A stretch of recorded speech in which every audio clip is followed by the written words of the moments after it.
El objeto más simple que podemos construir en AutoCAD es la línea. Para construirla, solo debemos indicar su punto inicial y su punto final.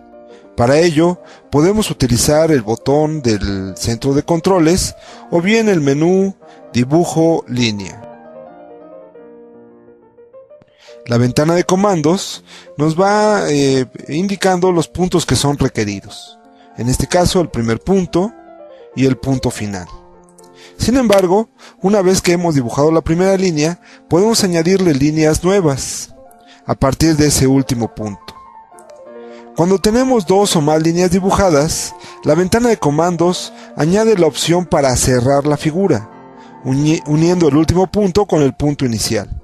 Como se sabe, para seleccionar esa opción, utilizamos su letra mayúscula.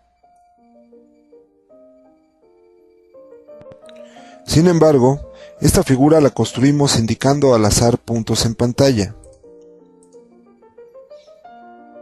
Tal vez habrá ocasiones en que necesitemos hacer líneas, pero cuyos puntos iniciales y finales tengan coordenadas específicas.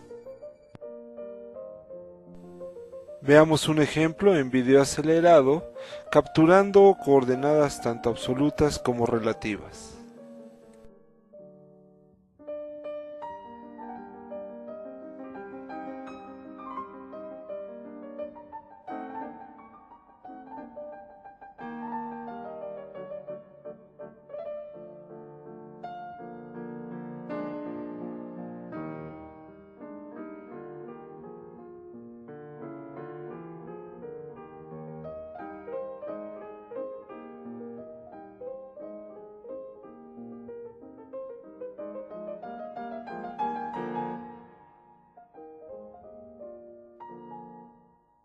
Las líneas auxiliares nos pueden servir, como su nombre lo indica, como un auxilio dentro de nuestros dibujos, pero no pueden formar parte del mismo, toda vez que se extienden de modo infinito en la pantalla.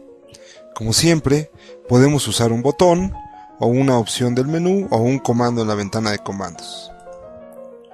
Las líneas auxiliares requieren, por ejemplo, entre sus muchas opciones, un ángulo.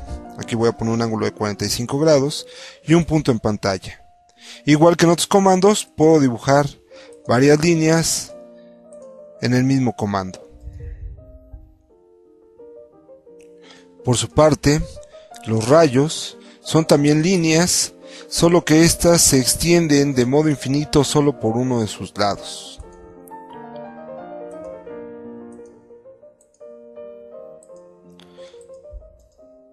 Tanto los rayos como las líneas auxiliares en realidad son reminiscencias de versiones anteriores de AutoCAD. Lo que ocurre es que su uso se ha descontinuado frente a otras herramientas más efectivas para dibujar, como las que veremos más adelante, en particular el rastreo y la referencia a objetos.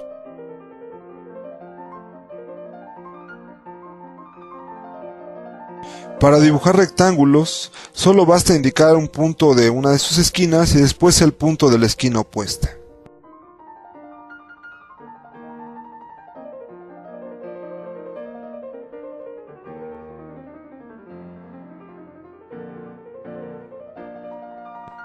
Sin embargo, debe considerar que el comando para dibujar rectángulos tiene diversas opciones en la ventana de comandos. Si yo reinicio el comando, observe que en la ventana tengo chaflán, elevación, empalme, altura de objeto y grosor. Una de ellas, por ejemplo chaflán, recorta las esquinas del rectángulo y las une con una línea recta. Este sería el resultado. Empalme, por su parte, lo que hace es que redondea las esquinas del rectángulo.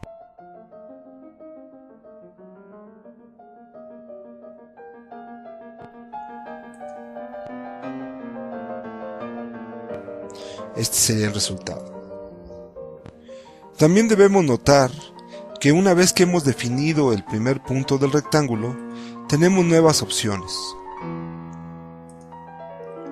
Una vez indicado el primer punto, observe en la ventana de comandos que podemos dibujar el rectángulo indicando un área, cotas o un ángulo de rotación y después la medida de uno de sus lados. Por ejemplo, con cotas, damos el valor para uno de sus lados, la longitud, por ejemplo voy a dar un valor de 250, y después el valor de la anchura, voy a dar 175. Este sería el resultado.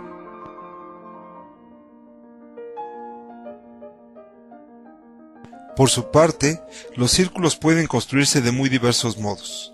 Observe el menú, dibujar círculo, todas las opciones. Podemos indicar un centro y luego el radio.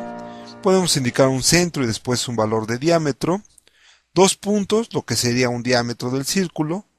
3 puntos, o bien 2 tangentes y un radio, o 3 tangentes.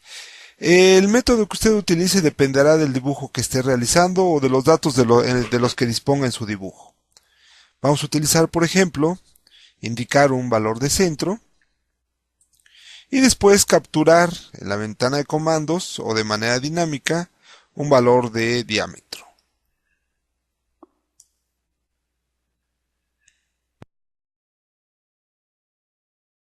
En AutoCAD entendemos los arcos como segmentos de círculos, y si bien existen arcos elípticos, cuando hablamos de arcos solo nos referimos a eso, a segmentos de círculo. Y para construirlos también hay muy diversos modos. El menú Dibujo Arco presenta toda la lista de opciones de secuencia de datos que podemos indicar para construir un arco. De nueva cuenta, su uso depende de los datos de los que dispongamos. Para dibujar una elipse, solo requerimos, entre otras opciones, dibujar un centro, después la distancia hacia uno de sus ejes y finalmente la distancia hacia el otro.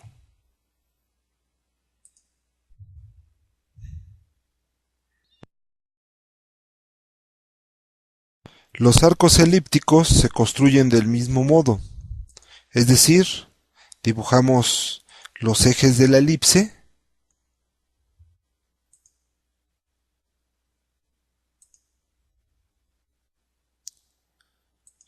y después el ángulo inicial y el ángulo final del arco contado en sentido antihorario. Este sería el ángulo inicial, después el ángulo que cubre el arco elíptico y el ángulo final.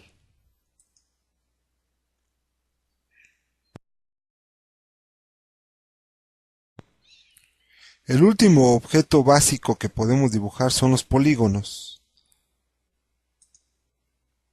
Al pulsar el botón, la ventana de comandos nos pregunta cuántos lados va a tener. Podemos dejarlo en su opción determinada en este momento, que sería de 6. Después indicamos el centro del polígono. Después debemos indicar si el polígono va a ser inscrito o circunscrito a un círculo imaginario. Dejémoslo como inscrito, es decir, se encuentra contenido en el círculo. Y después indicamos lo que sería el valor de radio. Si la distancia del centro del polígono a uno de sus vértices equivaldría al radio de un círculo en el cual el polígono estuviera inscrito, podemos dibujar el círculo y comprobarlo. Vamos a dibujar el círculo, pero indicando 2 puntos para que equivalga al diámetro de vértice a vértice del polígono. Y así descubriremos que en efecto, el polígono que hemos dibujado está inscrito en un círculo imaginario del mismo radio.